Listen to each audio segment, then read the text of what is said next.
Halo viewer, assalamualaikum warahmatullahi wabarakatuh. Jumpa lagi dengan saya Syifa Naziah di channel Rupa-Rupa. Macam-macam video ada. Dalam kesempatan kali ini saya ingin membahas tentang seputar menstruasi, yaitu penyebab nyeri haid yang gak tertahankan dan cara mengatasinya. Gak sedikit ya dari kalangan wanita yang mengalami nyeri haid sampai tidak tertahankan. Bahkan ada yang sampai pingsan dan juga saking nyerinya gitu ya, dan gak kuat bangun, jadi bed rest aja gitu loh. Jadi ibarat saking nyerinya ya. Nah, kita cari tahu penyebabnya dan cara mengatasinya. Jangan kemana-mana dulu ya, simak terus videonya sampai selesai.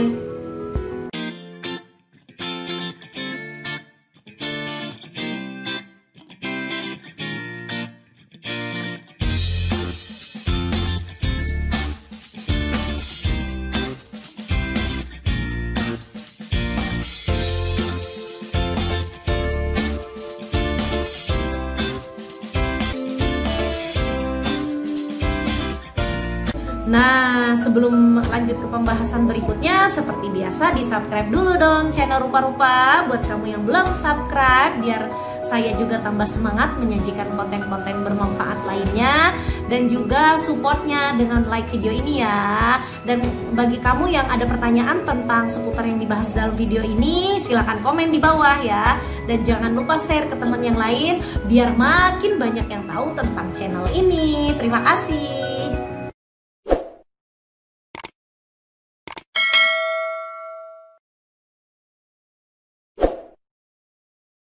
Nyeri haid atau dismenor umum dialami setiap wanita selama masa haid, dan penyebabnya itu bisa bermacam-macam.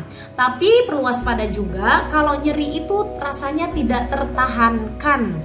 Itu bisa menandakan adanya suatu penyakit tertentu atau gangguan lain. Dan nyeri haid tersebut dialami wanita pada masa awal menstruasi. Rasa sakit di perut bagian bawah tidak terlalu menyiksa untuk sebagian wanita. Oleh karena itu mereka tetap bisa dong menjalankan aktivitas seperti biasa. Namun mungkin ada beberapa wanita yang mengalami nyeri haid sampai tidak tertahankan saking sakitnya dan akhirnya tidak bisa melakukan aktivitas apapun. Ada beberapa faktor yang meningkatkan resiko wanita mengalami nyeri haid lebih parah. Di antaranya simak: berusia di bawah 30 tahun, riwayat menstruasi pertama kali saat berusia 11 tahun atau lebih awal, menorragia. Menorragia adalah istilah medis untuk menggambarkan jumlah darah yang keluar berlebihan saat haid atau haid yang berlangsung lebih dari 7 hari. Bila tidak ditangani, menorragia dapat menimbulkan gangguan kualitas hidup hingga anemia. Perdarahan berlebihan selama menstruasi atau menorragia. Riwayat keluhan nyeri haid parah di keluarga.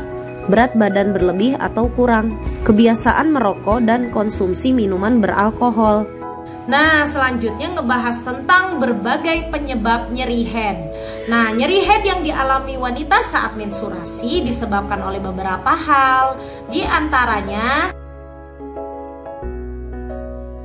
saat menstruasi, dinding rahim akan meluruh dan berkontraksi lebih kencang untuk mengeluarkan sel telur yang tidak dibuahi. Keluarnya sel telur dan jaringan dinding rahim inilah yang nantinya tampak menyerupai darah haid. Dan kontraksi ini dapat menekan pembuluh darah yang mengelilingi rahim sehingga memutus suplai darah dan oksigen ke rahim. Kondisi tersebut dapat menyebabkan jaringan rahim mengeluarkan bahan kimia sehingga menimbulkan rasa nyeri seperti prostaglandin. Dan si prostaglandin inilah yang akan membuat otot rahim berkontraksi semakin kencang sehingga menimbulkan nyeri haid. Zat ini juga dapat menimbulkan beberapa keluhan lain seperti mual, mulas, lemas, dan sakit kepala. Setelah menstruasi selesai, jumlah prostaglandin pun akan berkurang sehingga nyeri haid dan gejala lainnya pun akan mereda dengan sendirinya. Nyeri head atau dysmenor terbagi menjadi dua jenis, yaitu dysmenor primer dan dysmenor sekunder. Kalau dysmenor primer itu adalah suatu kondisi nyeri head yang umum dialami oleh setiap wanita di awal masa menstruasi. Sementara dysmenor sekunder itu adalah nyeri head yang disebabkan oleh beberapa penyakit atau kondisi seperti endometriosis. Endometriosis adalah kondisi ketika endometrium tumbuh di luar dinding rahim. Pada kondisi ini, endometrium dapat tumbuh di indung telur atau ovarium, lapisan dalam perut atau peritoneum, usus, vagina atau saluran kemih.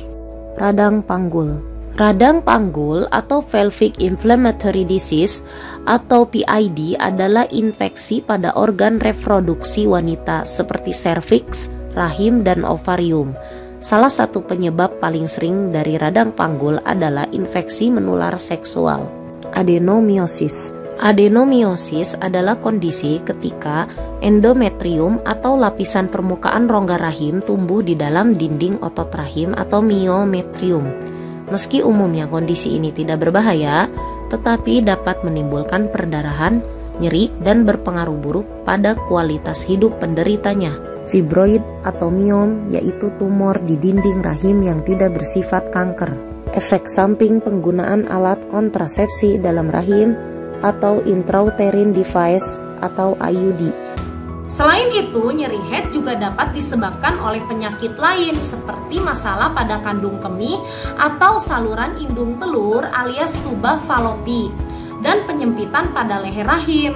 Nyeri head akibat dysmenor sekunder biasanya terjadi lebih awal dari nyeri head biasanya dan berlangsung lebih lama.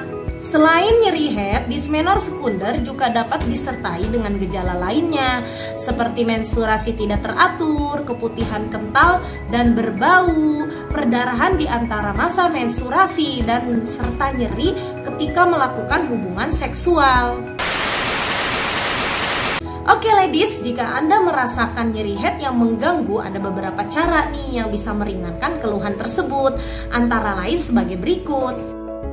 Memberikan kompres hangat di perut bagian bawah yang terasa nyeri atau kram.